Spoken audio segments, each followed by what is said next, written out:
All right, we are going to move into our City of Iowa City's work session for September 16th, 2025. The first agenda item is clarification of agenda items. I was going to ask what the conference board was all about, but we already did that, so. Okay, yeah. great. I will, I don't know who up here would like to read the expedited action request by an applicant on 9A and 9B, but if someone could be prepared to do that, that'd be great. I'm prepared to do that. All right, great.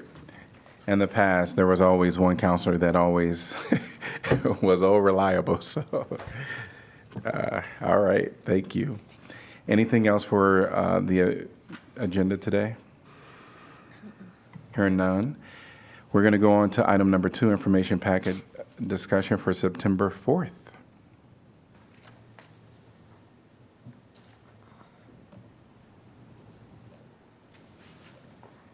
We're going to move on to September 11th, and we do have one item, IP6, which is a council direction needed on this item. So I'll turn it over to Councilor Sean Harmson. Yeah, thank you. So this is, and thank you to also to city staff and members of the public that helped put this together.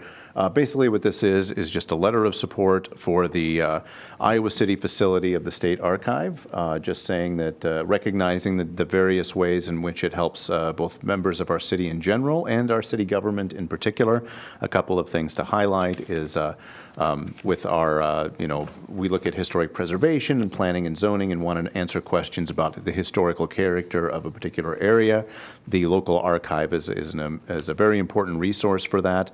It also provides a place for the city, such as the Public Works Department, to have space to put documents which they think will be of future historic value, both of which are directly related to city government, and of course, multiple ways in which the facility is important for education and research opportunities for students at all levels, and also for faculty, also informal education and research. A lot of members of the public who are interested in things like history or maybe their family genealogy take advantage of that.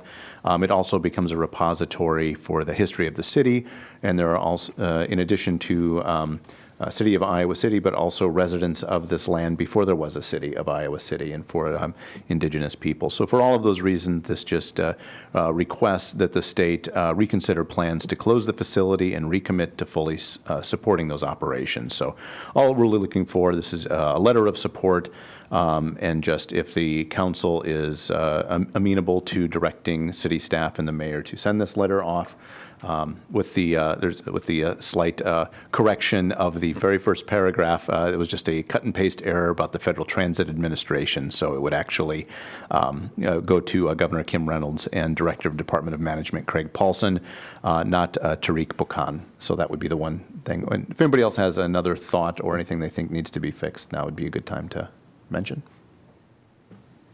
I don't have any corrections to make, but thanks very much for doing this. I strongly support us signing this and saying, yes, we want this to stay here, and if at all possible, let's keep this community resource here. So thanks for doing the work. Yeah, sure. Agreed. Yeah. I think there's maybe a partial sentence missing just under the numbered item 1 on page 2. The last part of that says, with the University of Iowa and its vibrant history. Oh, thank you. I totally missed that with the re-edit. And probably just, that looks like just a,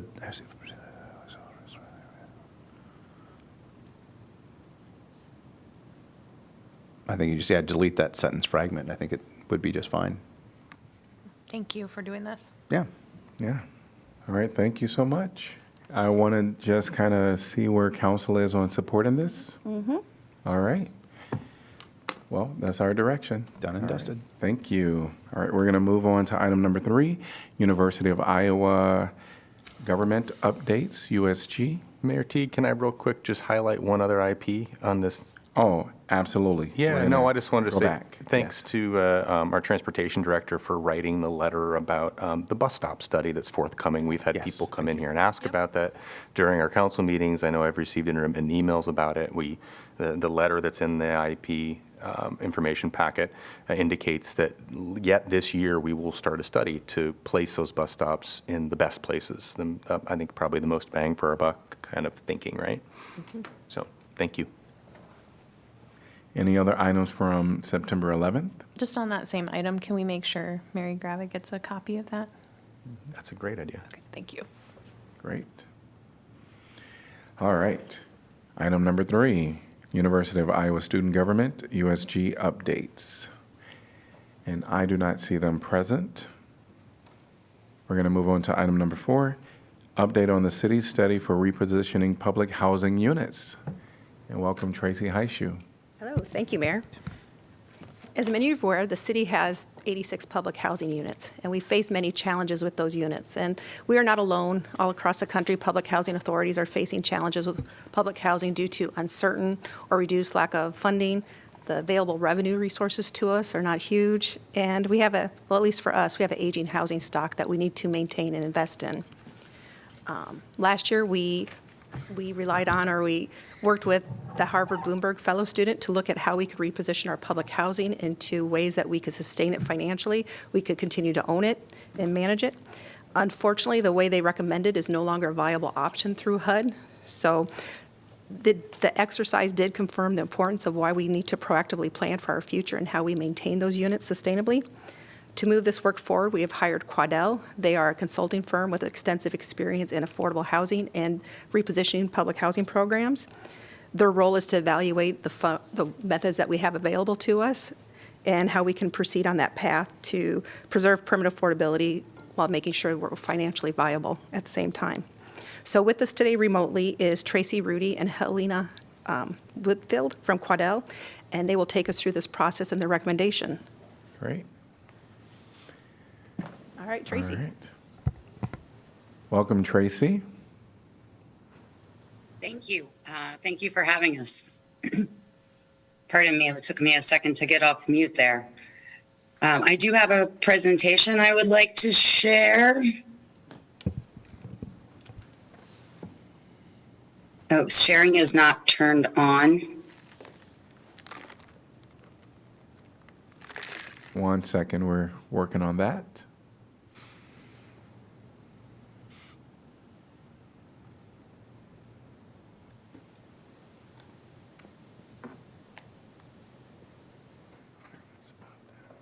You should be able to now, Tracy, if you try again. Okay. Oh, yeah, looks good.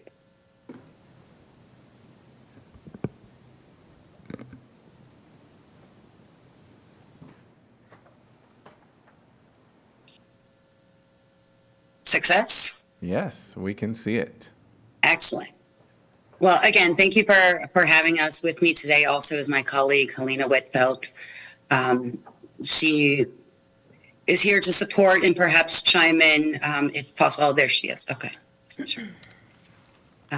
But we've been working with Iowa City Housing Authority since April-ish for an on-site visit to evaluate the repositioning options that are available. As Tracy had mentioned, the need or the desire for repositioning. So just to quickly run through a few slides here for you to try to frame this conversation as we move forward.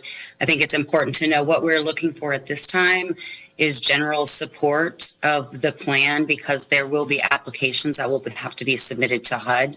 And for those, we will need formal resolution and approval. But at this time, it's just general support in moving forward is what we're hoping for. So just a little bit about Quadell. Quadell has been in the business of affordable housing consulting and training and direct management for 50 years now. And as I said, we were engaged by ICHA to really look at the repositioning options available and what makes the most sense for ICHA at this point in time. And in coming up with this plan, we did visit. We did an in-person site visit in April of this year where we toured the properties and had an opportunity to meet pretty much one-on-one with all of the housing authority and some of city staff to talk about current challenges and mission and vision for the future to fold into the plan for repositioning. What is repositioning? You may or may not know, but repositioning really is essentially the conversion of public housing to a Section 8 platform. And what HUD and many PHAs across the country have discovered over the years is that on a national level, there's a growing backlog of capital needs. We've seen that. We've known that for a while. But by allowing this conversion to Section 8, it facilitates the preservation of affordable housing by allowing PHAs to take on debt, essentially, and or secure other funding sources. Because in public housing, restrictive covenants, that you can't take on any additional financing on what is a true Section 9 public housing property. We don't think Iowa City necessarily needs to take on any debt, which is a great thing, but it is one of the ways across the country that PHAs are finding that this really is essential and important moving forward for the viability of the housing. Additionally, Section 8 historically has been a more stable platform in terms of funding from the federal level. So, in addition to that, when you convert to a Section 8 platform, you at least stabilize your rental revenue, because as Tracy mentioned, in all of the options that we are considering and or recommending, ICHA will retain ownership and management of the property. So that rental revenue, which is a pretty stable funding source, will be going directly to ICHA and or its affiliate. So really improving the financial position overall into the future is the goal. As it relates to the residents are in no way negatively impacted by this action. In fact, while change can be difficult, it is important to note that ultimately our goal is to serve the residents better by increasing the availability of affordable housing, increasing choice when it comes to housing by improving the flexibility, and your rent calculations, rent amounts will all remain the same. So there's no financial implications to the residents. This is just a quick graphic to show all of the different options that HUD allows for PHAs to consider repositioning. We did evaluate all of these. We left no stone unturned in determining what recommendation was best for ICHA to put forward to council and ultimately to apply to HUD, because we do have to get HUD approval before moving forward. So when we visited in April and as we came back and really looked at all of these options, what we found was 86 units of well-maintained public housing, not a significant capital need at this point, but it is going to get worse if we don't do something. We have a nice mix of different building types, from single-family homes to multifamily developments, and we looked at all of those and the demand for all of those. A strong occupancy of public housing indicating a true demand in the jurisdiction. What we're seeing, what we saw and what ICHA staff have seen is that the single family homes are the most desirable. Makes sense. What is the most challenging to rent are some of the multiplex or multifamily units, specifically the units at the Chauncey. The units at the Chauncey are less appealing for residents in that, they cater to, or at least our units cater to elderly disabled units, and yet the amenities of the building are not easily accessible for the elderly and disabled. We have garbage bins and parking issues. At the same time, they're a financial burden for ICHA. Quite frankly, we're paying condo fees, parking fees. Condo fees are continuing to increase. And so therefore, the per unit cost to manage and own these units is continuing to increase. So as we looked at all of those factors, in addition to the demand for the units at the Chauncey and the demand as compared to the demand for other units, we really took all of that into consideration when developing recommendations to put before ICHA and then ultimately before you this evening. We also took a look at the funding, the current funding and financial position of the agency, which is fairly strong. Despite this ongoing and years of underfunding by the federal government, ICHA, through solid management, city management, has managed to keep their heads above water up until now. We've developed a unrestricted net position based on 24 audited numbers of $3.1 million. We call those unrestricted, but they're not really. They're unrestricted within the housing authority. They're not restricted to public housing specifically. So they are restricted to affordable housing initiatives going forward. But from our perspective, that gives us a lot of leeway in how to leverage those reserves towards a repositioning effort. Buildings and land valued at $8 million. And despite all of that, we ended fiscal year 24 with a net loss of $261,000, which of course is just not sustainable. We're going to continue to dip into those reserves to offset operating loss rather than be able to use them for furthering affordable housing if we're not careful and if we don't do something sooner rather than later.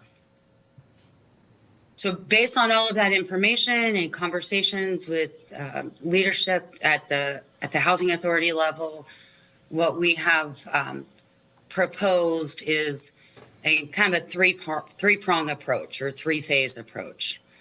First being the sale of some units through Section 18 disposition. I know that means nothing to you, but it would be going to HUD to request approval to sell these particular units, convert the remaining 81 under a repositioning option called the RAD blend, and then utilizing the additional proceeds, the additional operating income, and some authority, reserved authority under HUD rules to ultimately expand affordable housing within the Iowa City jurisdiction.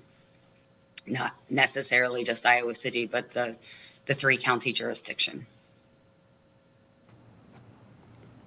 The goal of this plan was to generate revenue from valuable assets that's not currently serving the best needs of the residents. The approach being to sell the 5 units at the Chauncey at current fair market value. As I said, the demand is not there for the units. The cost to operate and maintain those units is significant and rising. And so we would recommend that the housing authority submit an application to HUD to sell those units at fair market value in the open market. And then we would turn around and utilize the sale proceeds, potentially combined with some other funding sources, to then further develop affordable housing. So we would be required to replace at least those 5 as part of the approval to dispose of them. But we would be looking during the planning phase of this engagement to really how can we leverage those proceeds to increase affordable housing in a meaningful and impactful way for the residents that we serve. So we're assuming estimates based on current estimates. We're assuming proceeds of a little over $2 million, anywhere from 2 to 4 is what we're kind of seeing. But that value is dependent largely upon when all the approvals that are necessary have been received, and we can put that on the market. It also results in a tenant protection voucher, so it would increase the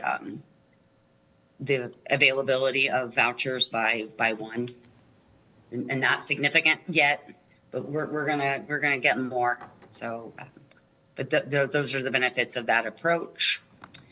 Phase 2 would be to reposition the balance of the units, utilizing the RAD blend. So 73 units would receive rents at 110% of fair market rent, while 8 units would receive what we're calling a RAD rent, a lower rent, but we could boost those. And this combined effort, we're anticipating based on 24 numbers, would increase unrestricted revenue about $47,000, close to $50,000 a month, and generate 73 tenant protection vouchers. Those vouchers would be utilized initially to serve the current residents, but they would generate rental income for the agency. So just a quick graphic to illustrate the increase in revenue based on the blend to about $115,000 a month from $68,000. So what essentially we're proposing, we're going from assisting 86 families and project revenue of about $820,000 with a net operating loss to assisting right now, just based on through phase 2, assisting the same number of families, no less, with project revenue of $1.3 million, with an additional $2 million in cash for future development. So that would be the results of through phase 2 of this recommendation. Pardon me, of this recommended plan. And then phase 3 is definitely, phase 3 has a lot of opportunity. Phase 3 is where we want to really look at partnerships with developers, what's available in the city, what's available in the jurisdiction as a whole, to leverage reserves, proceeds from sale, to not only replace the Chauncey units with other hard units, but to potentially replace with a lot more than 5 units.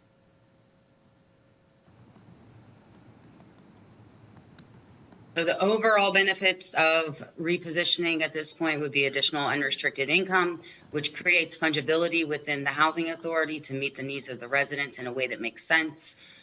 Streamlining operations by transitioning everything to a Section 8 platform. Right now we have public housing and Section 8. So we'd be operating one affordable housing program, which would streamline operations. The other is choice mobility. With this plan, all residents would no longer be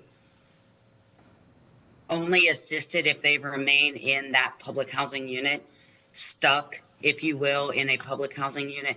They would have the option of mobility after the completion of 1 year.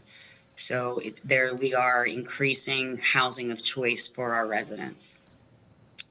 Increasing the number of hard units in the jurisdiction, and potentially some strategic partnerships to serve vulnerable populations, if that makes sense. So that is all, to be determined. What we're really looking at right now is phase 1 and phase 2, which gets us to be able to look at phase 3. So with that, I will see if anybody has any questions.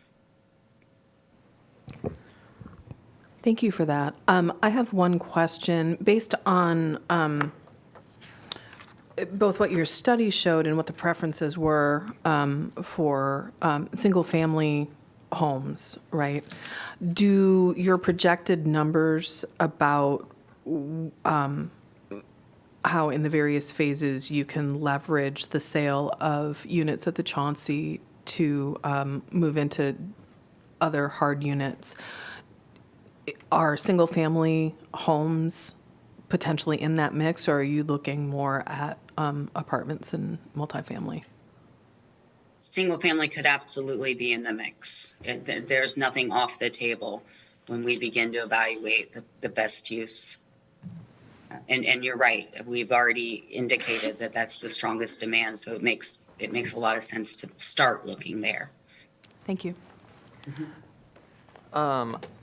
Thank you very much. I was wondering, I saw the numbers of our current revenue stream from these units goes from $860,000 to 1.39 or something in that ballpark million, potentially plus $2 million to be reinvested into public housing.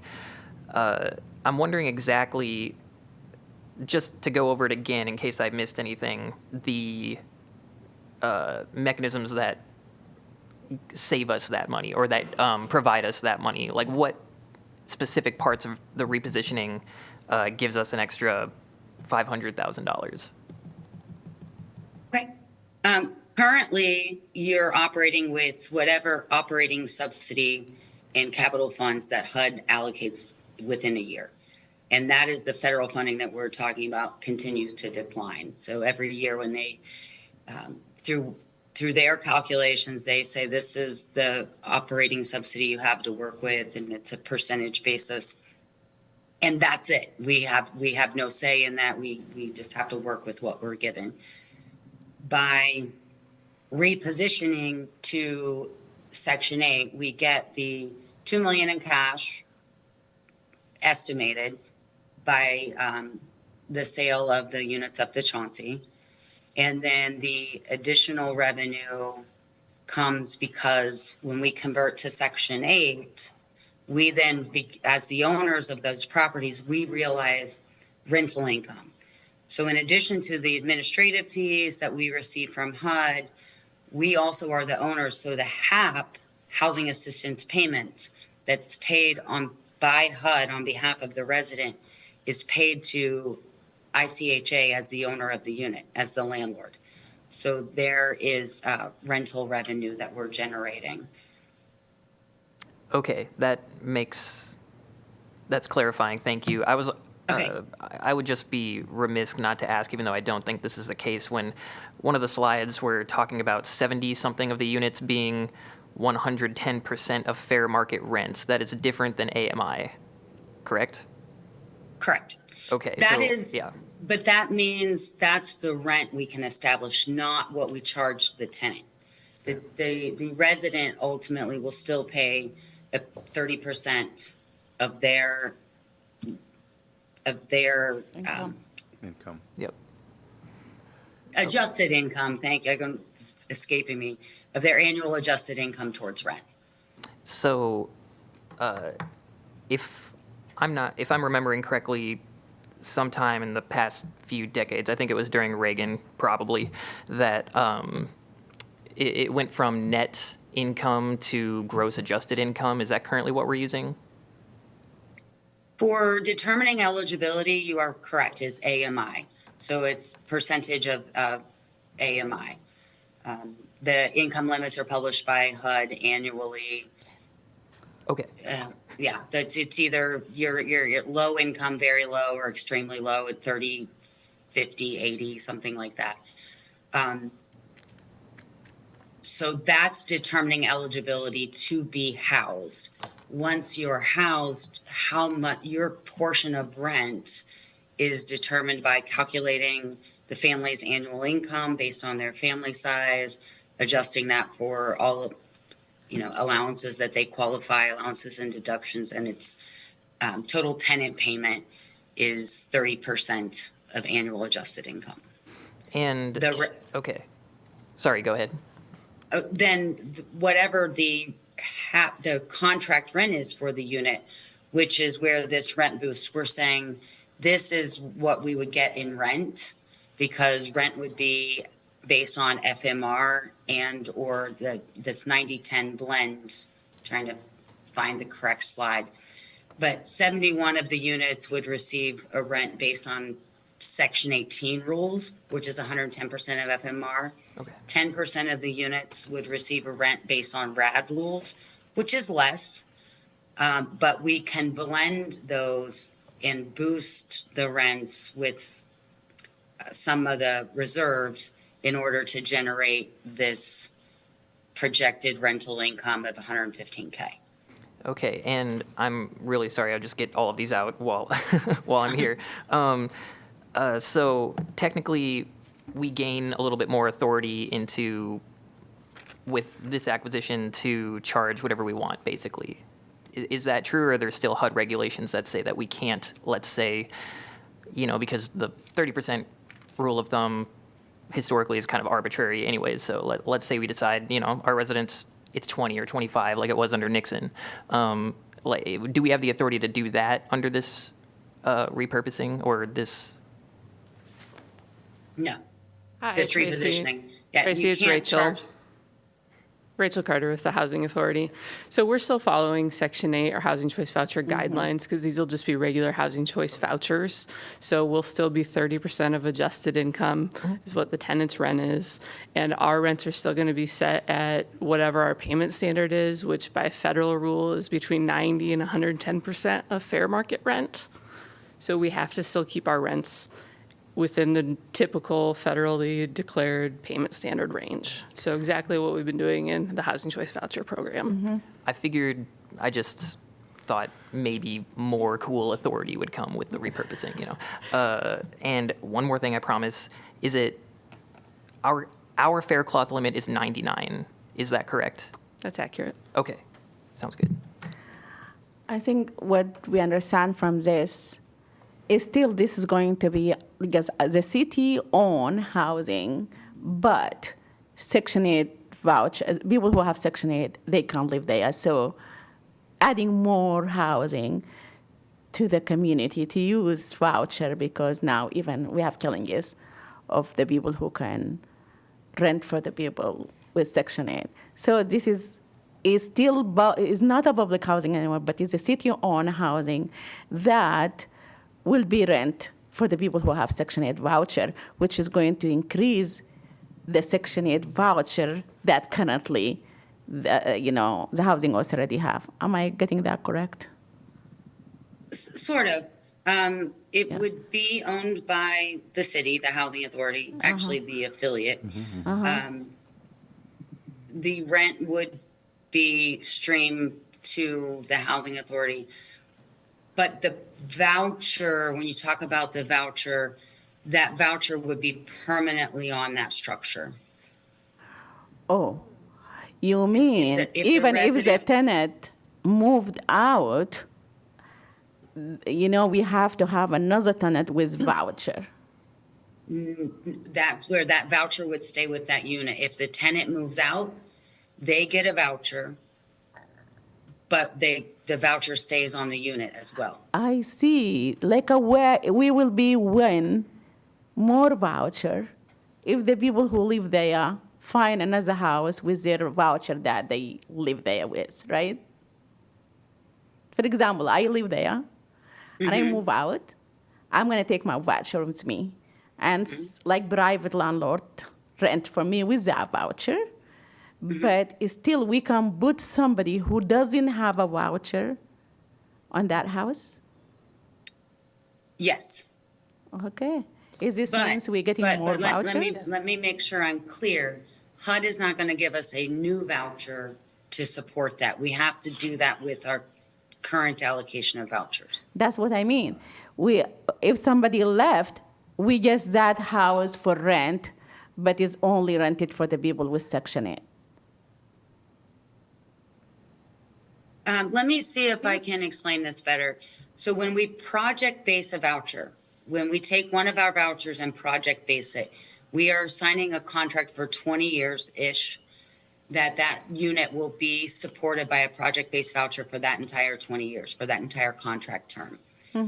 The choice mobility option, HUD says, if the housing authority has an available voucher in their current allocation and you live there and you want to move, they have to give you a different voucher out of their existing voucher allocation, but still keep that voucher on that unit. Rachel, are you gonna? Yep, we definitely Jump in have, here. we would have to update our administrative plan and it would come before all of you to look at what that looks like.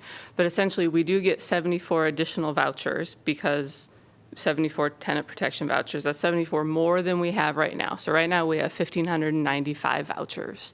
So I'm a social worker, but that's 1,668 vouchers is what we would have. And it just happens to be that 74 of them are attached to our units. Similarly, how we project-base vouchers at 501 and Cross Park with Shelter House. So we would just administer and manage it. And one of the regulations federally with project-based vouchers is that if somebody's in our project-based unit, say we have a house at 110 Main Street that we have a project-based voucher at, and they live there successfully for a year, and they would like to go somewhere else in our jurisdiction or outside of our jurisdiction with that voucher, they get to take that voucher as long as we have an open in the Housing Authority. And we have about 250 vouchers that open up just through attrition in the Housing Authority annually. So that's very typical that we would have one available. And they can take that voucher and go wherever they'd like with the voucher. And there's still a voucher attached to that unit at 110 Main Street. So it is a net increase of 74 vouchers for us. Yes. And we don't have to navigate having different waiting lists. So right now we have a public housing waiting list and we have a housing choice voucher waiting list, and those do not talk to one another. And in this case, we would have a housing choice voucher waiting list, and we could have more flexibility in how we administer that wait list for project-based vouchers in these units. So just a couple vocabulary questions. The tenant protection vouchers are a project-based voucher. Is that right? So tenant protection vouchers don't have to be project-based vouchers. This is a HUD speak term they use for whenever we get vouchers during an action like repositioning. Okay. So these are tenant protection vouchers, but in this instance, they will be project-based vouchers attached to the units. Means attached to the real estate. Mm-hmm. Okay. Okay, another question was, I think I was trying to ask about when you said in the presentation that we will have 86 family, and we are still going to help 86 family. How is that going to be possible with losing five apartment in Johnson? We have to, as part of... because we had 86 public housing, that's why we were serving 86 family.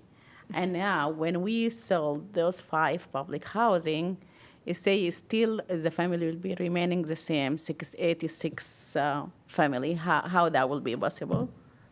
Yeah, we for sure have to replace those 5 units in kind. We will have to replace 5 one-bedroom units in some way. That's going to be a HUD requirement. If we're going to sell 5 one-bedroom public housing units, we're going to have to replace it with 5 one-bedroom units somewhere. Sure. That means you mean with the money we get from Chauncey, we can buy 5 additional. Mm-hmm.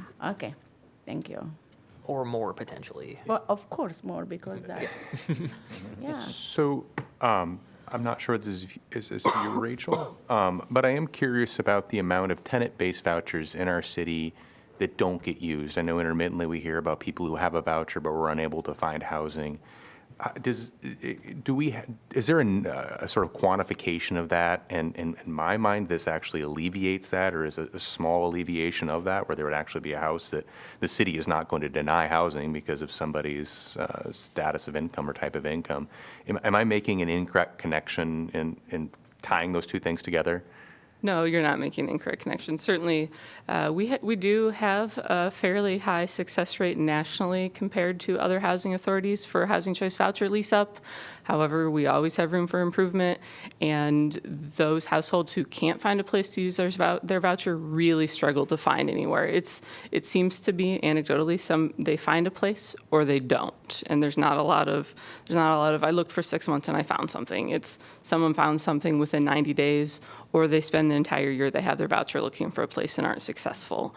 And you can see even in our affordable housing units that are not in our public housing portfolio that we own and manage as a city, we have 24 of those currently, and we have 23 voucher holders in those 24, just as naturally selected as a landlord who accepts vouchers, and we are fairly low barrier. Right.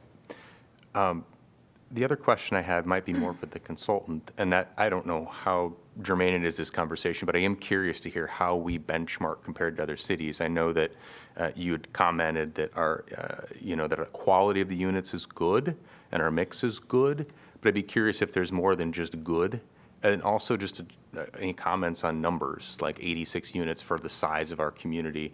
I'd like to, how many of these projects do you go through each year? And maybe with a little bit more context, how do we stack up?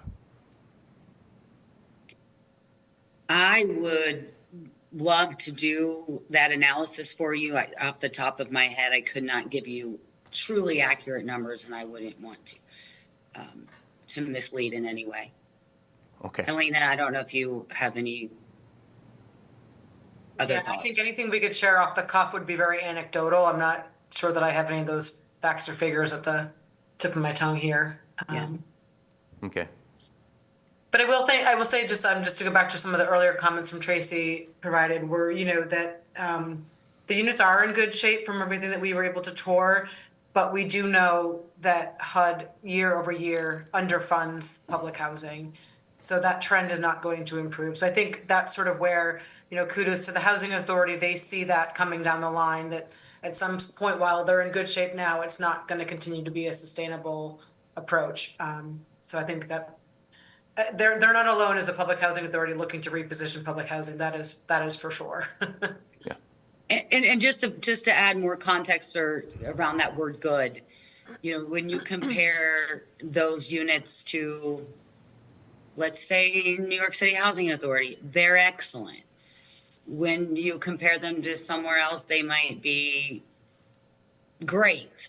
So it is all relative, but overall, from as many public housing units I've been in over my career, I would probably step up to they're in great shape from good shape, for sure. Okay. Thank you. I have a couple of questions. So don't need to be answered now, but the Chauncey, for those 5 units that people will be moving, we'll probably want to know how will that take place, because historically we have not asked people to move before they've desired to move. So that's something to think about. You were at the IFA Housing Summit along with Councilor Arthur and I see Naomi out there as well.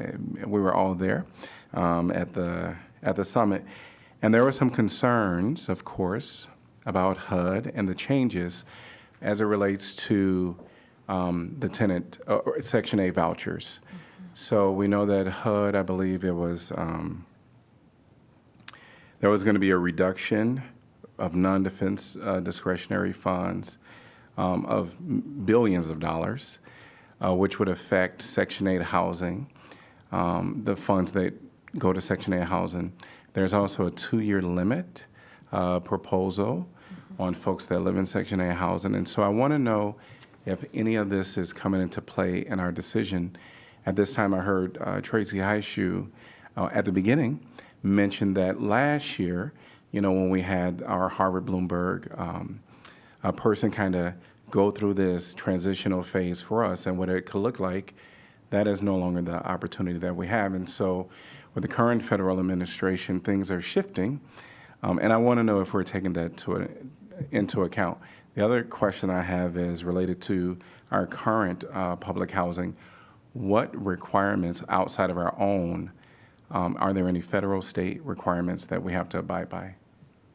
I can answer those in whatever order you'd like. You go for it. Public housing, I'll take the easy one, low-hanging fruit here, Mayor. Public housing abides by many federal regulations. It is more regulated than the Housing Choice Voucher Program, which is one of the reasons administratively it's not an efficient program to run. We do the same income documentation in public housing that we do in the Housing Choice Voucher Program, and we have to meet federal physical property standards, which is frankly part of the reason our units are in as good of shape as they are, is because we continue to strive to meet those federal physical inspection standards. And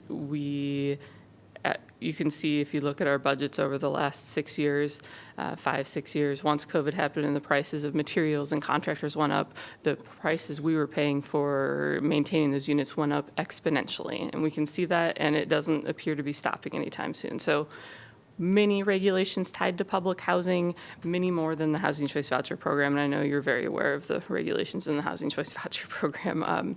So many of those. That was the easy question. As far as looking at the federal landscape, we're always very aware that our federal landscape is shifting and trying to make sure that we're making decisions that put us in the best possible place to withstand any changes that come down the pike. We are very rarely privy to any information before it's released nationally in the media. Part of the reason we are looking at the public housing repositioning even before this year, last year, when we started to look at it, is that we can see how it's going. And we can see that for, as Tracy mentioned in her presentation, for many years, decades even, public housing has been chronically underfunded at a national level, and we don't anticipate that's going to change. Even with current proposed budgets for the next several years, we're not going to get a sudden increase in public housing funding. So we know that's a concern, and we know that's a spot that we have to do something about if we want to maintain our units. As far as housing choice voucher viability, what we've seen traditionally, historically, is that funding source is a lot more stable. As I think we're all aware, we can't know for sure what's going to happen federally, and certainly there has been some interest in things you said, like a 2-year time limit. We have not heard anything officially from HUD indicating those things, so we're in a position where we're trying to protect our assets and our programming the best we can with limited information about what's going to happen in the future with those things, Sure. which is not a great answer. Yeah, no, I mean, it's out there, right? And so I just wanted to at least, And then you talk talk about the it. timeline. I don't know, I didn't hear it maybe. Did you? Like when the timeline, because I know that there is somebody just moved to Kansas, like 2 months ago.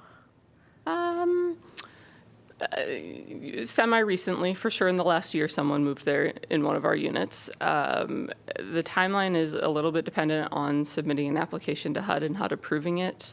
What we have learned is that we don't have a lot of control over what HUD's timeline is as they navigate through policy and staffing changes themselves.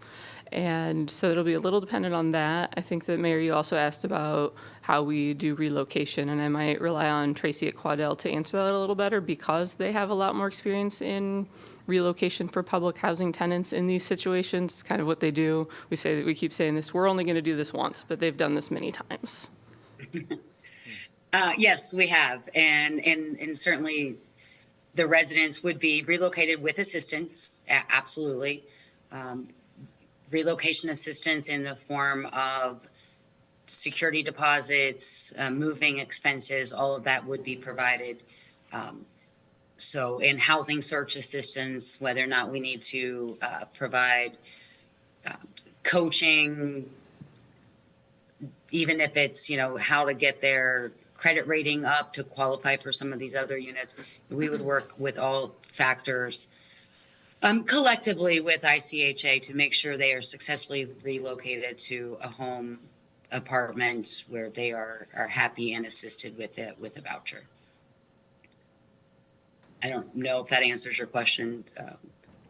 Tracy, the other thing I would just add too, we didn't touch upon this, was for these submissions to HUD, resident consultation is part of that process. So before we can even make a submission to HUD for the sale of the Chauncey units, we will be engaging residents in that, having a conversation with them about what the plan is, what that would look like for them, the impacts on them. Hopefully at that juncture, we'd have a better sense of the timeline for submission of an application. So HUD has a lot of protections and requirements around relocation in terms of supporting the move, but also ensuring that residents are a part of that conversation. Mm-hmm. Thank you. Thanks, Helena. Council, I suspect that council is probably aware of this. I know staff is. It's been a subject of quite a bit of discussion in the last recent weeks, but just for the benefit of the public, there's been a lot of discussion about, the increased revenue and that we would, benefit from that and make the program more sustainable. I just want to be clear that this would involve creating a nonprofit, that is, the city would create a nonprofit. These units, other than the 5, which would be handled separately, would be sold to the nonprofit at fair market value, presumably seller financed, us being the seller, financed to the nonprofit, and then the nonprofit would run it. And of course, they would get the increased revenue, and hopefully they would continue to grow in their ability to provide affordable housing to the public and so forth. But I just thought that it would be important that that is stated out loud, and also that we would have to spend some time working through the complications that come with that, particularly balancing the fiduciary duties of whoever is appointed to that board, and the interplay between that board and the city to manage those units or to provide whatever services that board found was fit and suitable. So I just want to raise that to make sure that everyone understood. I don't know if I'm expanding too far beyond this conversation, but at the same time, we're working with, is it Baker Tilly, to also the city act as developer of housing units. Would the not-for-profit be the developer, or would the city be the developer who then in turn would sell to the not-for-profit? How would that mechanism work? Yeah, we're still working with Baker Tilly to develop an implementation plan for what that development looks like for the city. I think that we're expecting our formal feedback from them and plan in November. Okay. So, and that will come before all of you with details on their recommendations. I think they're still exploring. Sure. That was my question. Okay.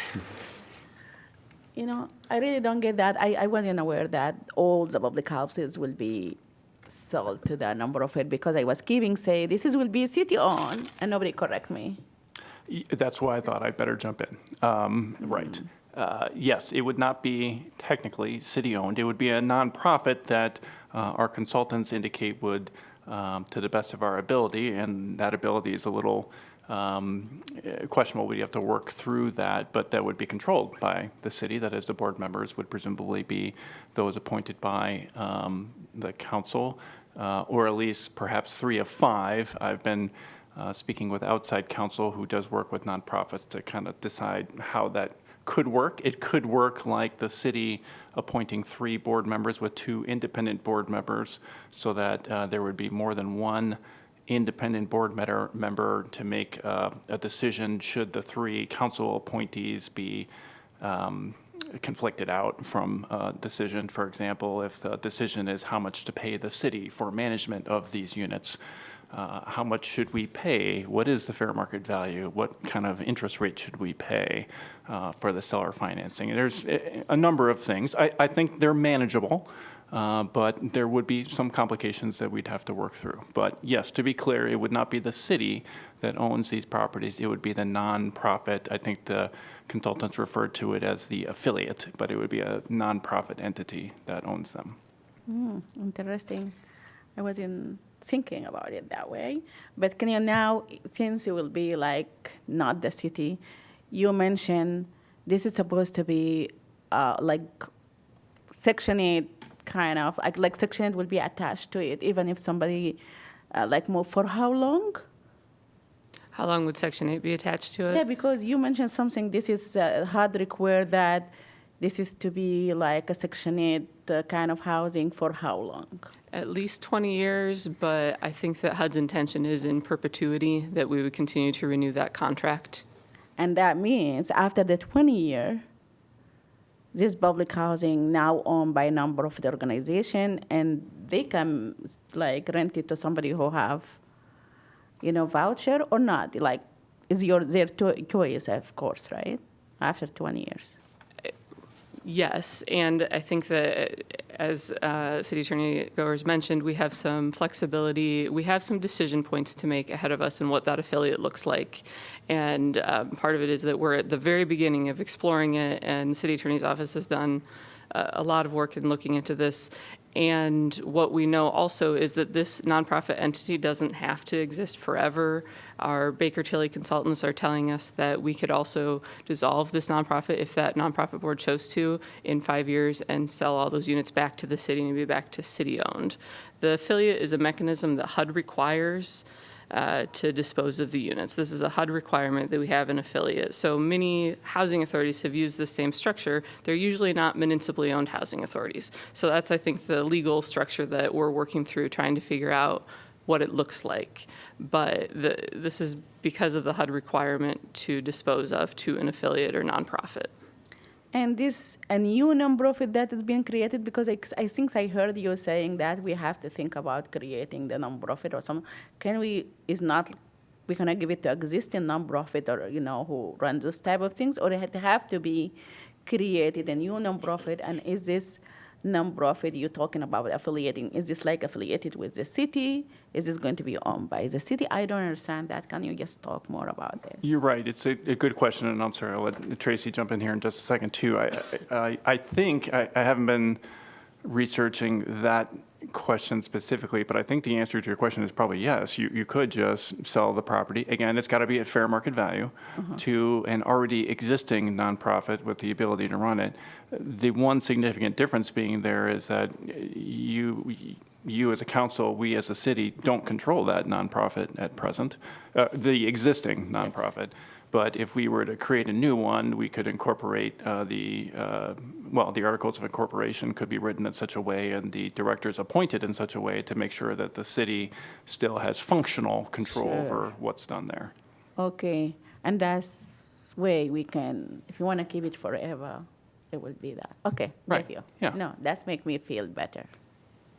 Good question. Tracy, can I jump in here unless you're going to? Nope, go for it.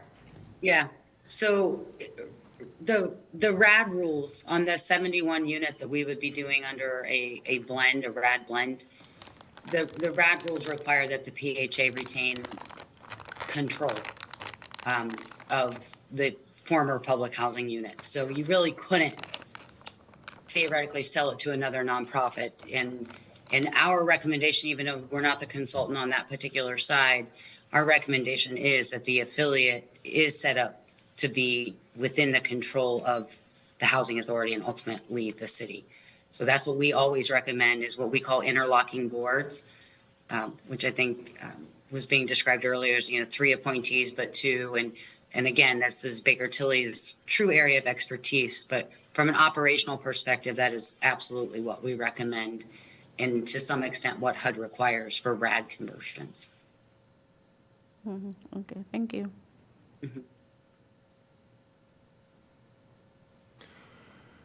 All right. Any other discussion? I think we were just hoping for a general, again, you're going to have some formal actions to take, but as we take the next steps, are you generally comfortable with the direction that we're going, knowing that there's several touch points down the road? Yes. Yes. All right, sounds good.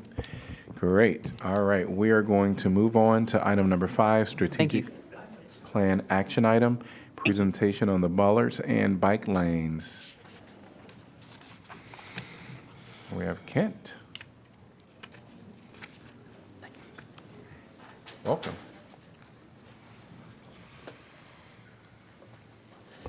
Good afternoon, Mayor and Council. I just wanted to take, Kent Ralston, Transportation Planner. I just wanted to take a quick 30 seconds introduction before we turn it over to the consultant for this particular project. In your strategic plan, you have the idea for protected bike lanes or protected bike lanes project, and that's the strategic plan that you all updated and then approved last winter. As part of that project, we have had the fortune to hire as our consultant Tool Design. Tool's widely accepted as one of the foremost bike and ped planning groups, I would say, in the country, arguably. We've been working with Tool Design and their staff for about the last 6 months or so on this project. And we've also been working with our local bike advisory committee, which is comprised of about a handful of local bike advocates, partially to make sure that we're on the right track, but also to make sure that they agree with the information that we'll be presenting to you tonight. So with that, just a quick tee up for the project. Happy to be here and excited that we'll be able to share our work with you. With that, I'll turn it over to Sean Murphy-Lopez with Tool Design. Thank you. Mr. Murphy. Okay, Hello. thank you, Kent. Nice to see you, Mr. Mayor. Nice to see you. Nice to meet you all on the council as well. My name is Sean Murphy Lopez. As Kent said, I work for Tool Design and I'm a planner. I'm going to run through first our agenda. Actually, I'll probably try to make this full screen here. So we have 5 things to cover today with you all. First, just to go over what the project purpose is, the prioritization process that we went through, the corridor recommendations that we have for the council to consider, some decision items that are upcoming, and then possible next steps. So as Kent mentioned, you all have a strategic plan, and in that plan, there's an action to consider adding or retrofitting bike pathways that are separated from streets or protected utilizing flexible bollards. And then the purpose is listed in that bullet point below. So I'm going to talk about the prioritization process that we went through. You all have a lot of streets with bike lanes in Iowa City, which is great. And so what we did is we started with all of those streets. We looked at 6 different factors when we were prioritizing potential projects to transition from a standard painted bike lane to a protected bike lane. And the 6 factors were: what's the available bike lane width out there on that street without moving curbs? Where are there existing bicycle vehicle crashes being reported by local enforcement agencies? Where's there the most demand? Where are there driveways, especially if there are more driveways that can sometimes be challenging with protected bike lanes, although there are ways to mitigate that. Is there already a parallel side path or trail along that particular street? Some of your streets have both bike lanes and side paths along them. And what are the traffic volumes? And then we rated each one of those. It's a little hard to read, but within that red box at the top of this chart, we ranked each of those based on those factors, and we tried to be really clear about when something got a higher score versus a lower score. So for example, if there were fewer driveways, a project got a higher score. If there was more demand for bicycling along a particular street, it also got a higher score. So it just depended on what the factor was. And then I just want to highlight one of those factors for you, probably one of the key ones that a lot of people are interested in. Where's there the most demand for bicycling? Because of course, if you're going to do something like this, you want to make sure people are going to be out there using it. And so we took a look at 6 different factors. And actually, this is an update of your 2017 bicycle plan, I believe it was, if I've got the year correct. This demand analysis was done back then. We updated it with current information. And the darker spots on the map, that shows where you have higher demand for bicycling, and the lighter spots, lower demand. But that's based on these 6 factors here. And then we basically split each of your streets in Iowa City that have painted bike lanes into 3 categories. So the ones in green, those are the ones with the highest demand. The ones in red, those are the ones with the lowest demand, according to this analysis. And it's just one tool to look at potential demand. So looking at that demand factor and the 5 other factors that I mentioned briefly, we split the projects into 3 overall categories: high priority, medium priority, and low priority. And the purpose of this is so we could take a deeper dive into just some of the corridors, not every corridor in Iowa City, to look at how would these protected bike lanes actually look? What are the issues that would have to be dealt with in order to implement a protected bike lane along these streets? So we chose 8 projects. Those are in the high category to look at. We also included 2 projects from the medium category. And the reason we chose those 2 projects to also evaluate were 2 separate reasons. Governor Street is obviously a pair with Dodge Street, and we wanted to make sure we were looking at those streets together. And then Sycamore Street, you'll notice in our list of factors for prioritization, we did not use equity as a factor. And since Sycamore Street goes through a neighborhood with a higher Black population, we also included it so that we could consider that as well. So the 10 selected corridors, you've got all 23 streets here listed where you have bike lanes currently. The ones that we did some planning level evaluation of are highlighted in red, and arrows also point on the map to where those are located. You'll see that most of these are located in the core of Iowa City. There are a couple exceptions, one being Mormon Trek Boulevard on the west side, and the other being Sycamore Street that I mentioned on the previous slide. And this is a little closer view of them. So the blue lines on this map, those show where you have bike lanes today. These were our candidate projects. So first of all, I just want to take a step back, this is very high level. When we go through planning and design, we obviously have engineers involved as well. We had a staff team here at the city of both planners and engineers. I'm a planner. We have planners and designers at Tool Design. And so we want to make sure we're thinking about what are the steps that would need to be taken to implement something like this. The first step is what we're doing currently, planning level design guidance, but then preliminary engineering and final construction plans would need to come in the future. And I'll just explain what each one of those are. So our work focused on looking at high-level opportunities and challenges. So we made a map. I'll go through this map of a sample project. And then we also did existing and proposed cross-sections. You have so much width to work with on each one of these streets. What is the width? And what could you do if you change the way the street operates? In the future, and this has not been done yet, so I just want to be really clear that this would come in the future if council and the city decides to move forward, is preliminary engineering plans. This is where you assign lane uses on images like this on the right-hand side. You're very clear about the widths on a block-by-block basis and the pavement markings that would go on the street. It also looks at, would there be any driveway changes, any curb structures that are added, any traffic signals that would need to be altered. So we did not do that level of analysis here because we're not at that stage. We're at an earlier stage. And then finally, what has to come after that preliminary engineering process, this is the third step in the process, is final construction plans. This is where you come up with quantities, you figure out how the project is going to be staged out, how the construction work is going to get done out in the field, and then detailed signing and pavement marking plans. There's a lot that goes into this. But back to what our work was, for each of those 10 candidate projects that we prioritized, we created this sort of a document. We titled them with each street name and then opportunities and challenges. So we identified the project location in the context of the existing bike lane network. So in this red box here, we have existing trails shown in blue, existing bike lanes shown in green, and then where is the possible protected bike lane project located?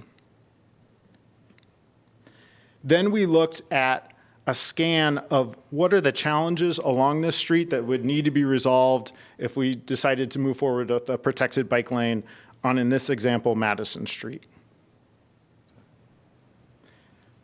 Following that, if you look at the bottom of this document, we've come up with, you could say, opportunities or the solutions to those design challenges. And then finally, for each one of these projects, we're showing that existing cross-section. Where are the bike travel and parking lanes currently? What are their widths? And then what is it proposed to look like? So as we went through 10 projects, we came across all sorts of issues and topics on those streets. There were 14 categories we came up with. I won't read through them all, but I mentioned driveways before. For each one of these, we came up with what are the best solutions to deal with the issues that each of these bring up. So we defined each one of them. We talked about the benefits of this sort of a treatment, which is green pavement markings at driveways. And then we talked about what their recommended use is. So when we looked at the whole city, we did this evaluation of, all 23. We narrowed it down to 10. One of the things that we looked at in this process is where are there upcoming street construction or some sort of operational change projects that are out there along these streets, because that could really affect what the recommendation is and where the city wants to go. So the pink lines on this map, each one of them is called out with what project is out there and what the current projected years are for construction. This, when we were working with staff, this really jumped out. We reviewed this, like Kent mentioned, with the Bicycle Advisory Committee. The center part of the city where you have projects upcoming on Burlington Street with the bridge reconstruction, Market and Jefferson with the one-way to two-way conversion, and then a reconstruction project also on Dodge Street. Those really jumped out at us. And one of the challenges, of course, that you all, I'm sure are very familiar with is east-west movement in Iowa City because of the university and the river and all the challenges that that brings. When we looked at this sort of combination of, if you zoom in almost a little bit and look at West Burlington Street, Madison Street, and Market and Jefferson, that really provides an east-west connection connecting both sides of the community across the river. And we know Burlington and Market and Jefferson, those are coming up as projects that are already going to be happening. And our goal with this evaluation was really to look at what could a pilot project be? Where could this be put out there for folks to look at, for the community to experience, for staff to get some experience doing this? And Madison Street really jumped out at us as a potential solution, or as the most likely street that we would initially recommend that council consider. Market and Jefferson, that is really part of that. And obviously discussions are already happening about Burlington Street and how that bridge will be reconstructed. But Market and Jefferson, the one-way to two-way conversion, I just want to give you 3 slides here just to give you a sample of the types of things we looked at. It doesn't mean that these are the only potential solutions for Market and Jefferson, but these were some of the ideas we just looked at to see what the implications would be.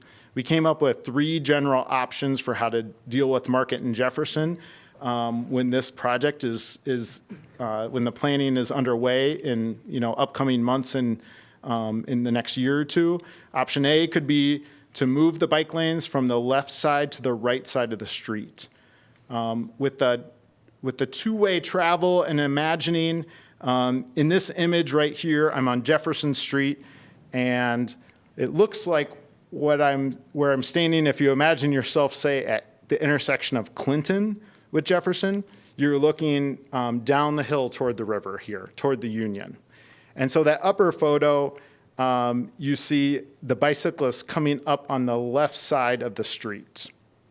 And imagining that Jefferson Street is going to become a two-way street. Now you have motorists not just coming at you as you're looking down the hill, but you also have motorists going down the hill. And to keep that bicyclist on that left side could be a little challenging, so that's why in this scenario we moved the bicyclist to the right side of the street. So that's one option. Another option would be to consolidate the bike lanes on Jefferson Street. Right now, there's, of course, one on Market, one on Jefferson. And that would entail removing parking on Jefferson and adding parking on Market Street, potentially. And then an option C, and the reason why we do this is just so we can look at the trade-offs and the balances that would have to be made and the discussions that would need to take place. You could consolidate the two-way bike lanes on Jefferson Street, but make them two-way or facing each other on one side of the street. That way you could retain some parking. That's one nice option of doing a two-way protected bike lane. It gives you a little more width to play with. You need less bike lane width total on a street when you put them together. And then still you could add parking on Market Street where that bike lane currently is located on the left side. I have a question about traffic speeds if you do kind of the illustration at the bottom where you put the bike lanes together is probably not a part of this, but do you know if that slows cars down, if there's parked cars on the side, because there's no buffer? Or nothing that'll be, I guess, in the middle, like separating the bike lanes from the traffic, the moving traffic? Yeah, in general, when you narrow the travel lanes, it slows motorists down. So there are a lot of tools for doing that, of course.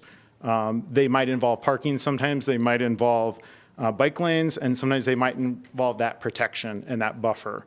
So those 3 factors can really narrow those travel lanes and slow motorists down.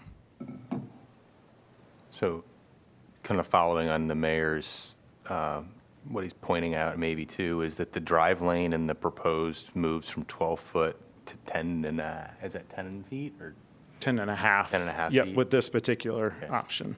That's correct. And by the way, we have all of the documents loaded up here, so if you have any questions about those others, we can of course look at those as well. We just wanted to highlight what we think the most likely corridors are that are going to make sense from staff perspective. And when the Bicycle Advisory Committee weighed in, they generally agreed with that direction as well. So some upcoming decision items that would need to be made after a particular street is chosen if the city moves forward.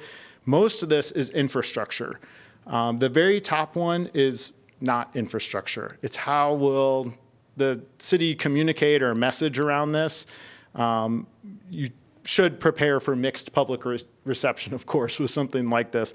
And especially with some of these photos that I've shown, these look kind of like construction zones because you have construction type delineators standing up. And so that's one thing to think through and make decisions around. I won't read through all the rest of these, except I'll point out maintenance. I did come during a snowstorm. I think it was in February, just so I could visit with different staff and see what equipment is already out there, what the city already has. So this is an example of a piece of equipment. With maintenance of protected bike lanes, it can't be done by regular street plows. They have to be done by narrower equipment. So this is another piece of equipment. You could only use this on a two-way protected bike lane. You couldn't use a pickup truck in a one-way protected bike lane. There just wouldn't be enough space. That's why you would need to look at something like a Bobcat or a similarly sized piece of equipment. So that's one decision piece that would need to be made, and not only the equipment, but the staffing. I also want to mention that a big part of our work, and I think we all learned a lot through this process, staff, Bicycle Advisory Committee, ourselves, just to get to look in detail at the college towns. We selected 6 other college towns, mostly in the Midwest. We picked one in the South. There was one out west as well. And if you look at the student enrollment, we tried to pick big college towns where you have a lot of students. And we also tried to look at communities that have snow. So we have some that have less, several that have more snow. And there were a lot of lessons through this, and we're happy to share what those are, of course. But the main thing is this is oftentimes the first step in a process that communities use. So when they start doing one of these projects, for example, in Ann Arbor, this is one of their streets where at first they just put up bollards. They added, they already had the, you all have some buffered bike lanes where you have the wider stripe separating the travel lanes from the bike lanes. You just put the bollards in the middle of those. But then what they did is, this is the same street, so if you look at the buildings on the right side of that photo, the upper 2 photos, those buildings are the same, and just a few years separate this. And they added concrete to give something more permanent. It reduces the burden on maintenance staff because oftentimes people are going to run into those bollards if there aren't concrete curbs. And then the lower 2 photos, sometimes what happens is a community will start with a regular street and where they just have a bike lane striped, and then they will go to a more permanent solution right away. That usually happens in communities after they get some experience with these, and those can become built as standard practice. So that lower right-hand photo from Minneapolis, the street, what it looked like before, I don't even think that one had bike lanes. They added bike lanes and they did it permanently during a reconstruction project. So that's something that also should be considered in this process. Is the bike lane shared with a city bus? So the bike lane is not shared, but there is a crossing of the bike lane for pedestrians who are going from that sidewalk on the right, Mr. Mayor, and then going to that transit shelter. So that's definitely one of the issues and challenges that has to be thought through with these projects. So if we think about Madison Street, which is which is obviously a project that we thought would be a good one. There are some high-use transit stops along there. You have to make sure, especially people with disabilities, can get to the bus still. And so oftentimes, there will be transit stops that will be built at the level of the sidewalk. And oftentimes bicyclists are ramping up and then they're going back down in more temporary installations. And I can share a photo of something like that if that's helpful. But what they did here is more permanent.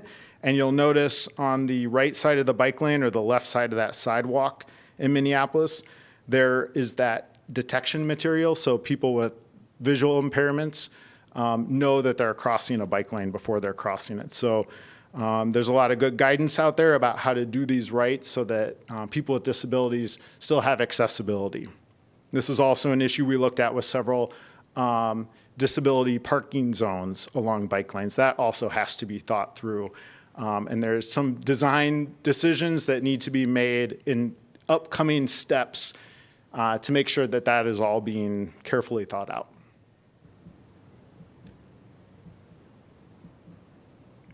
So some of the next steps, should the city decide to move forward, is to work towards solutions on Madison Street as a potential pilot, and then how would that connect into Burlington and Market and Jefferson during the design of those upcoming projects. Gathering input from the public on these streets, staff would need to go through that process. Funding would need to be established to do this, and then the project would need to be designed.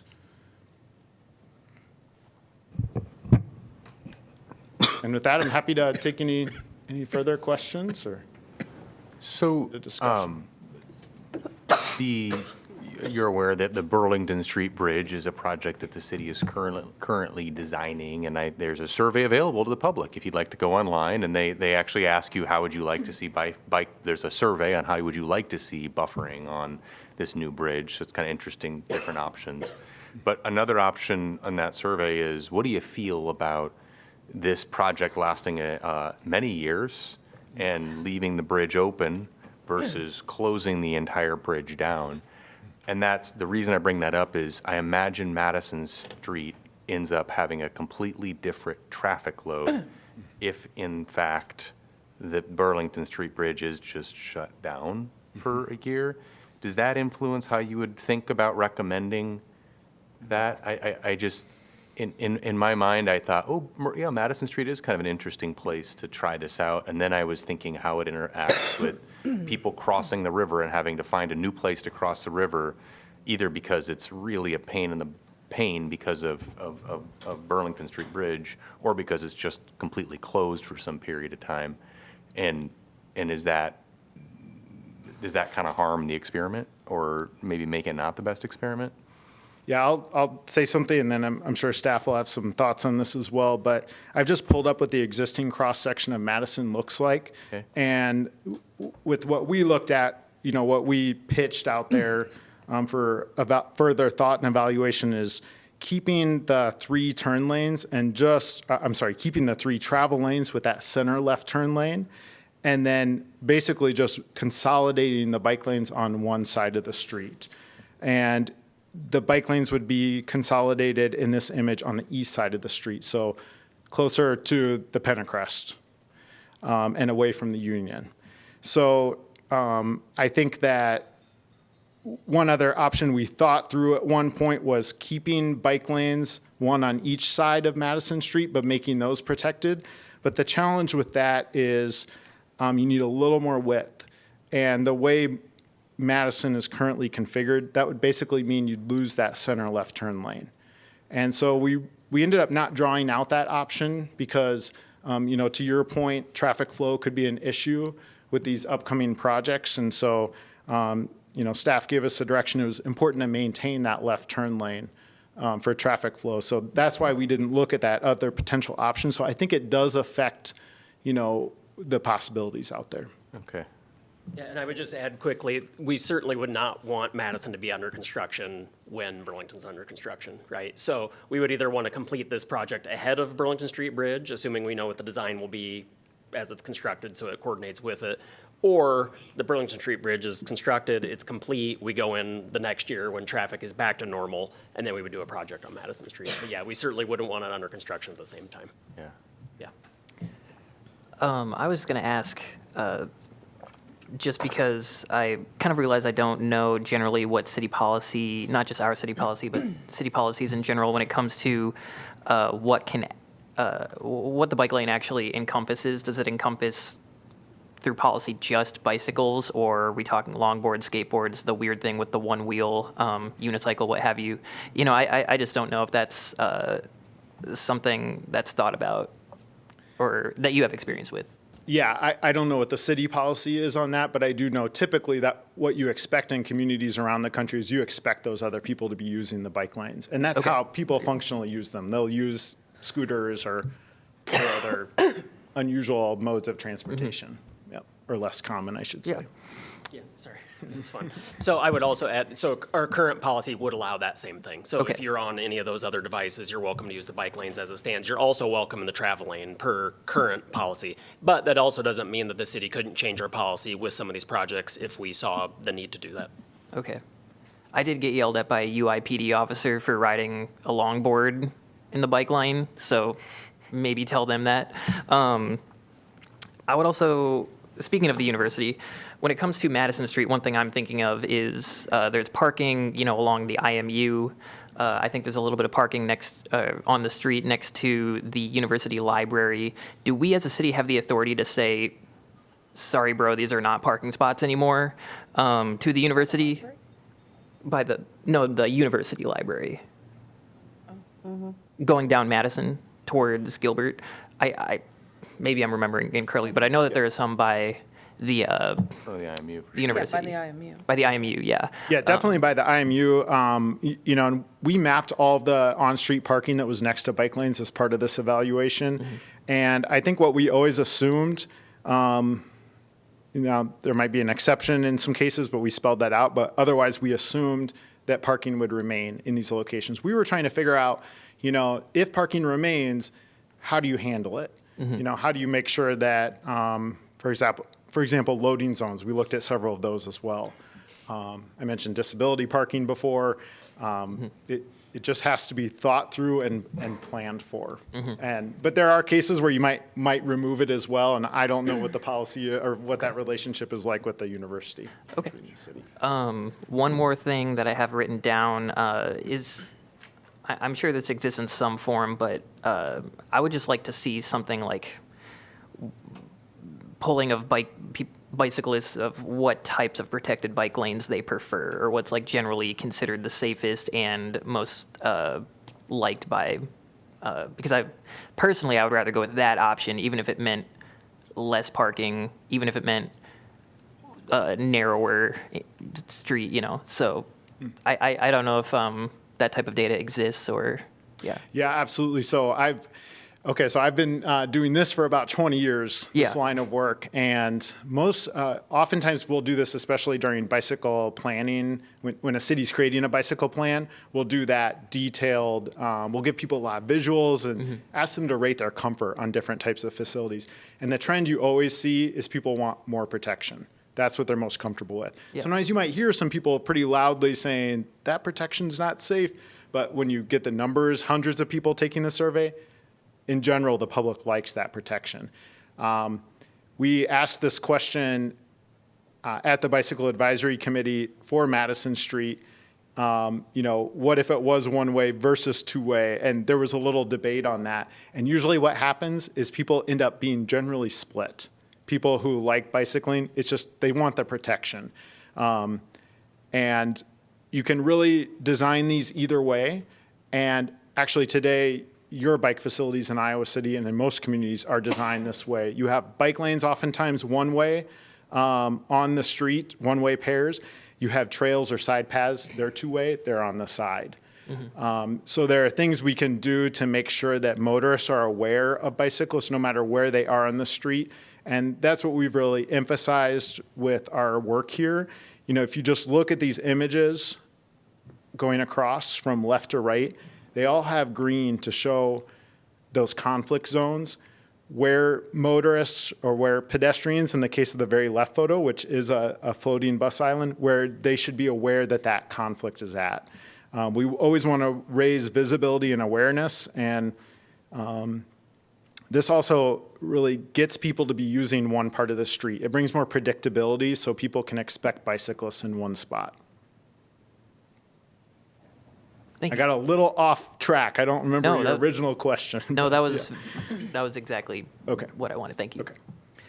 Given the interplay between the Burlington Street bridge reconstruction and potential closing or definite partial closing of that piece of the corridor and the recommendation for Madison to be kind of a pilot, are there recommendations for, like, beyond that, like you would recommend in general that a city build out, you know, based on the scoring that you did? Or, you know, are there other metrics that you would recommend that we use as far as like, well, maybe Madison doesn't make sense right away because of the Burlington Street Bridge. If we came to that conclusion, we just kind of go down the list, or are there other ways we should be looking at that as far as like a viable pilot or another project that might be easier to tackle?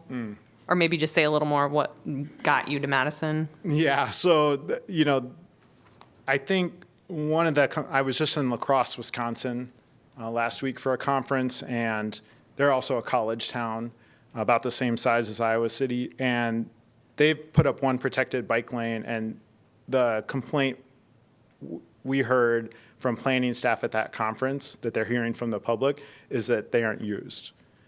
And they have one street right now, and it's not maybe as central as Madison. It's a little more off the beaten path, I'd say. It doesn't go through their college campus. And so that is one really key factor to think about, because you all are, you know, as elected representatives of the public, you're going to hear that complaint from people, and staff will hear it as well. So that's definitely probably one of the top things.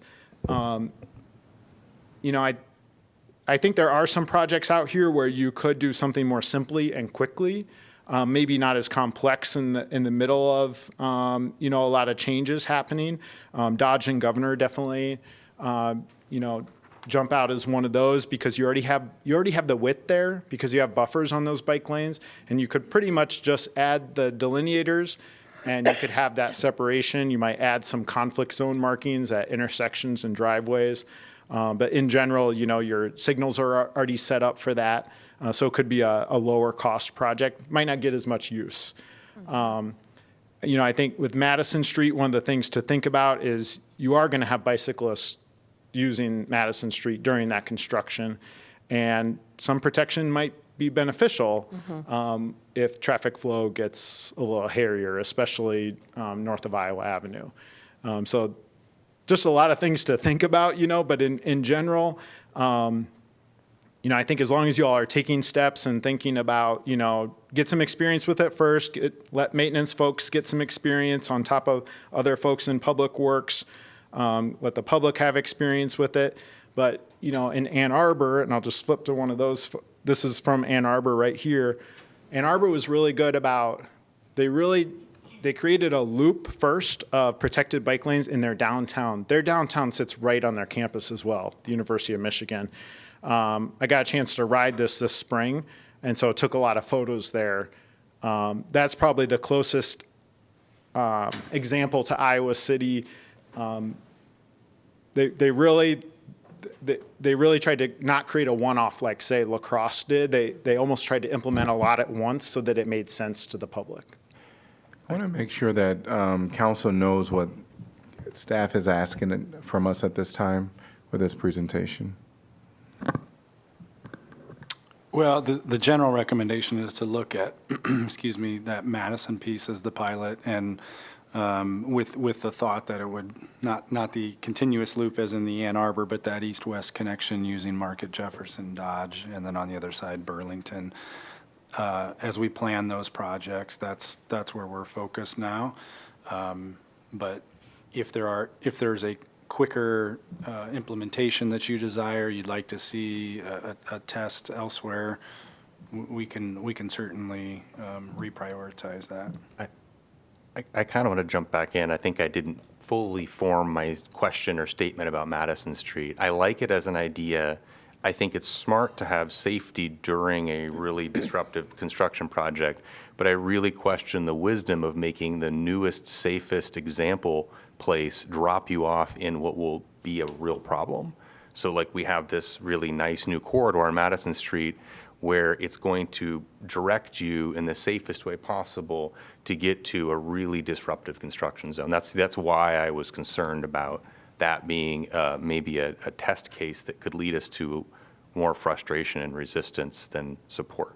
That is why, because I think this is the direction to move. I'm just moving towards the next step of, is Madison Street really that one where we want to try it? Because I don't bicycle that often, but the thing that makes me most uncomfortable is when you are riding along somewhere, you feel safe, and all of a sudden that stops and you're in the middle of nowhere. And I notice that most when you're on Burlington Street and you're staring up Grand Avenue and you're like, oh crap. Like it is the scariest place to be, I think, in Iowa City on a bike. And we're now creating a corridor that's going to get people really right there to what I think is the scariest bike place in the city before that thing gets fixed. So that's why I'm making an argument against Madison Street being our example project, but that we ought to find one. Yeah, there are a lot of good potential projects out here, so I think you could do it somewhere else too. I don't think it has to be done there. I mean, Madison Street, in this particular example, we did look at it going south of Burlington Street, one block, but, traffic really does drop off down there. Right. It's just going to I don't know the name of the new building they put up there since I was here as a student, but the gym is what I'm trying to say. The Campus Rec Center is a pretty busy place and a great place to make it safer. Yeah. So that's where we envisioned it going, just to that point, and then north to basically the point where Madison Street dead ends along the river, connecting to that river trail. So that was the extent of that particular project. But I mean, there are definitely other segments in the city. I mentioned Dodge and Governor. We talked about Clinton Street a lot in detail. That one actually probably took most of the time to look through and think through because it's so complex and it changes so much. But I'd say north of Jefferson, it's a lot simpler than south of Jefferson. And that would entail parking changes because you have a lot of parking on that street. But, you'd have a lot of use on that street too because you've got all those students in the dorms up there. So there are definitely other potential candidates. That's why we looked at 10 of them so that, we didn't want to necessarily prescribe it and come out real strong. But that was our initial thinking was Madison, but, definitely other possibilities as well. I anecdotally, from people who ride bicycles a lot, they tell me Clinton Street is the most irritating for them to ride because 90% of the time there is just people parked on the bike lane next to Old Cap Mall, and it's just people trying to do their jobs and get Uber Eats or whatever. So, but that would be something that I think for both ends of the spectrum, if you're going to be pissed off about something like this, it would make them really mad. But if you are a biker who would love this, it would make you love it a lot. I don't know. In terms of impact and things that anecdotally I've heard that bicyclists in Iowa City talk about a lot, it's that street. It's Clinton. Yeah. So, Council, we're at the end of our time for this part of our council work session. I guess the question is, how do we want to proceed with some pilot programs? Are we wanting to throw this back to staff to kind of identify what the streets are based on conversation that's happened so far? Or what would we like to We do? could come back to you with a memo. If the goal is let's get something outside of the Madison area, let's prioritize something, we could come back with a few more ideas just in memo form and let you talk about it as an IP item. Or we could get through it with our CIP budget review meeting in January too. I would appreciate that. I'll actually just send an email to council, so it'll be open for all to see since we're out of time. But I do have a thought and suggestion, and it could be potentially easy. It might also solve some problems, but it didn't make the cut. So, and it's also anecdotally from people that I've heard that have some frustrations and do not feel safe, and it might help with some connectivity for people to be able to get onto campus. So it sounds like, honestly, an IP would be the best route at this point, because we can have another discussion. So if council is amenable to an IP, we'll get an information packet at some point from staff. At this point, we're going to go into recess of our work session, and we'll come back to the work session after the formal meeting. We are adjourned we are in recess. So returning to our work session from on this day of September 16th, 2025, we had a recess, and now I think we were essentially done with number 5, moving on to number 6, which is the fiscal year 2027 budget priorities. I guess I'm going to just ask fellow counselors, what are thoughts at this point? What are people wanting to do? Continue conversation tonight, which we would take a break, or adjourn and pick this up next time? I guess I would just ask if staff had any objection. Yeah. That was mine. I really want to It depends how long your list of notes are for the budget. We are working on the budget as we speak. So if any of you have a lot of new thoughts, ideas, projects, changing priorities for the budget, I'd just assume get it done tonight. Most years, we don't get a whole lot from this discussion, which I don't take as a bad thing. It means that your expectation is we're continuing to invest in the strategic plan priorities. So that's my best non-answer that I can give. It just depends on how big a change is you might want to pursue. So what I might suggest is certainly we can adjourn. If there are topics that folks want to mention for proposal, maybe that can be mentioned now, and then we can determine if it is something that we'll continue to discuss or we'll adjourn and pick up later. I have 2. One is to echo conversations that we've had earlier about getting whether it's a crisis counselor or the social worker on the JEC floor or on the 911 floor to do that kind of triaging and to help the 911. So to get that position, whether it's a pilot or sustainable. So that's one that I'm interested in pursuing. The other is, and this is relatively small dollar, I do consider this a pilot, ways to, in addition to, I know we have plans to sustain the wage enhancement program for childcare, but I'm interested in looking at what else we can do. And to that end, I was thinking about, it's very nascent, but maybe, I don't know, $20,000, $25,000 somewhere in there for being able to help with apprenticeship program efforts. Not necessarily all housed within 4Cs, but maybe having a conversation with Child Care Coalition to see if some kind of a program like that. But seed money essentially for some further child care effort. Thank you for your 2 topics. Anyone else? You go ahead. Yeah, I want to talk about the winter shelter. So I really want this time to focus on making it like year around for at least like a pilot programs for 2 years until we figure out, while we figure out like permanent affordable housing for the people. I think if we go that route, we should have conversation with the county. Yes, exactly. With And of course, with Shelter House, but partnership with the county. Yes, definitely. I agree for that. Yeah, but just to start the conversation. Many things that I would bring up, this is my first time doing this, so if I say something stupid, I'm sorry, everybody. Or step outside of the box of what usually is done, so let me know. Most of the things that I would bring up are probably already covered in the strategic plan, but in terms of asking for maybe options for increased than usual investment in things. And I know we're going to have a work session about this with the county on October 7th, but permanent supported housing and other increase in homeless prevention services.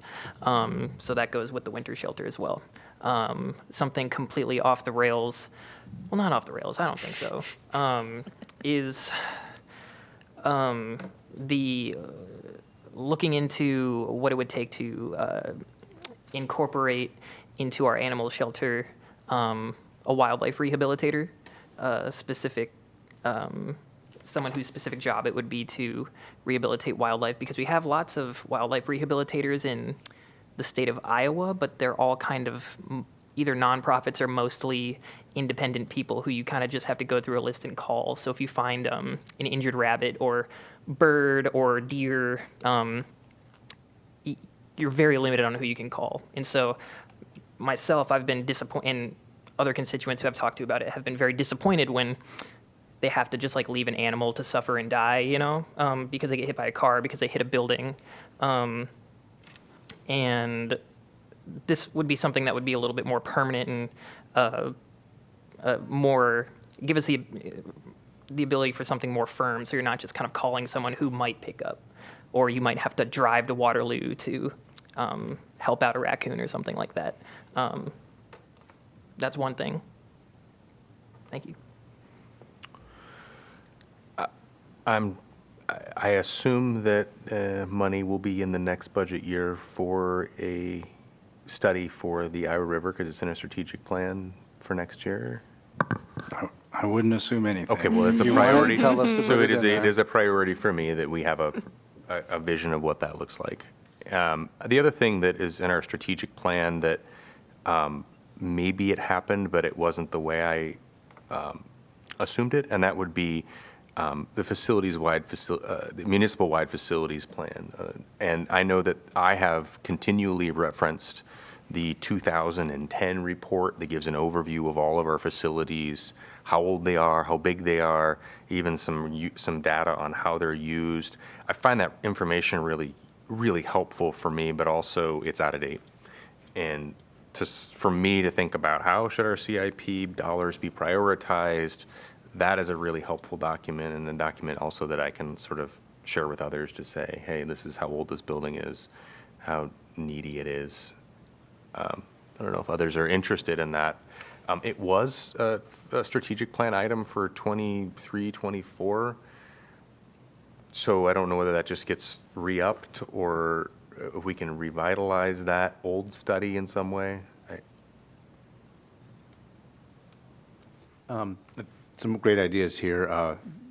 Would throw out there one other thing, and this isn't really a big ticket item, but in my mind, we would be due to do another more intensive strategic planning process as a council and city staff that we did, well, by next summer, it would be 4 years ago.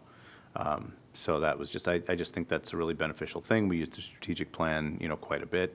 That'll be just something that, again, I don't think that's a big ticket item. I know we got an outside consultant last time, and I was pleased with the way that went. And I think it's been really beneficial, for us as a city to have gone through that process, so.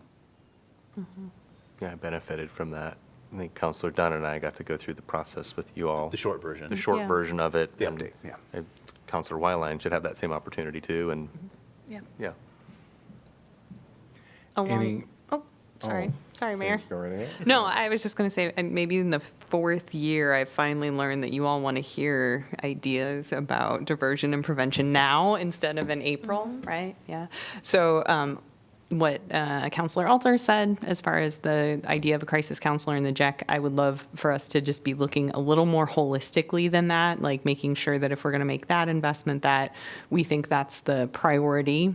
But I think we have a lot of really good ideas, and I know this potential field mediation response would be great, and if there's an opportunity to, if we get the technical assistance for that, and then there may be some opportunity to juice that up, fund it, help support it, that seems like that would be a good fit with our strategic priority of enhancing mobile crisis, which we haven't helped fund since the first ARPA grant. I love those ideas. My question is, are those the specific things that you would want our mental health efforts to be at this point? Or the diversion? Or is there a dollar amount that you would be thinking if all the thoughts are thought out? Yeah, I mean, I think, just for, my opinion is that we've talked about wanting to support different kinds of things, and in the investment, to me, like the proportionality of the investment is what I'm looking for in a budget, is like something where we can say this expenditure, is actually towards this end, which I do believe the $1 million ARPA grant was absolutely that, right? But when we're talking about having, a position or partially funding a position, something like that, I don't know what exactly the dollar amount would be, Mayor, but I think something significantly more than nothing is what would be great. Right. And what I was referring to is if there are specific things that, you're proposing, what you just mentioned. Yeah. If that is, I don't want to use the word sufficient because we know we have a long way to go, but if that is what the goal is to work towards in this budget, and we're comfortable with that, at least for, one step, maybe we'll have extra money in the budget to go beyond that. But if there was, you brought up the $1 million, right? Where, it was $1 million effort and here we go, there. But I just want to ask if you're comfortable with what you just mentioned, that this council is the next step that will be kind of in the budget that is identified with a line item and to be considered, right? Yeah, yeah. I mean, I think the last couple of years, we haven't seen that where we can point in the budget to say this is prevention and diversion from the armed response. Like, that's kind of the main issue that I keep bringing up, Yes, that I don't and I think wanna we help can address it. Okay, excellent. So, I mean, I don't know, like $18 million a year seems about right. Would be proportionate. I think whatever number I name is going to feel unrealistic to some of you, but really, when I say proportionate, it's like, if we're spending this much on the punitive part of the system, we should be spending that much on the preventive part of the system. That's what I fundamentally believe. I know that's not possible right now, but yeah, something towards that.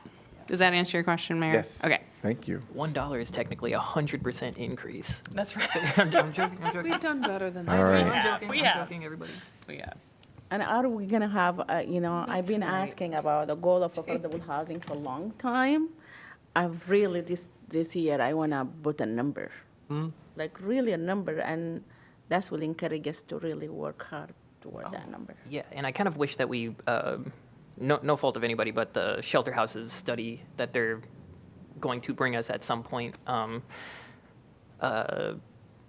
would love to have that number, because they're going to give us, probably within that, they're going to give us a certain number of permanent supported housing units that the study suggests we strive to in order to have functional zero homelessness.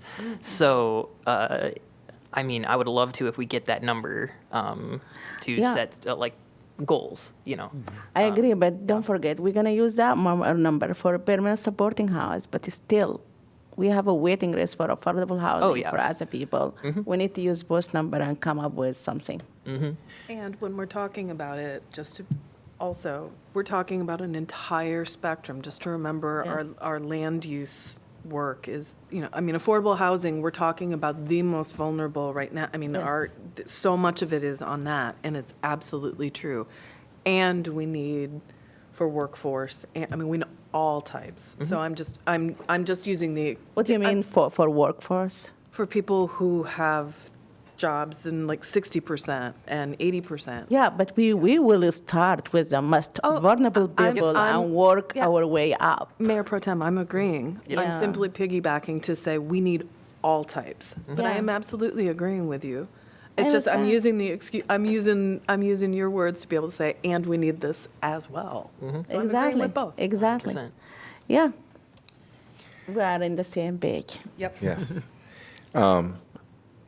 I'll just say that what you said, I'm all, I'm with you. Everything. All right. So anything else for today from council?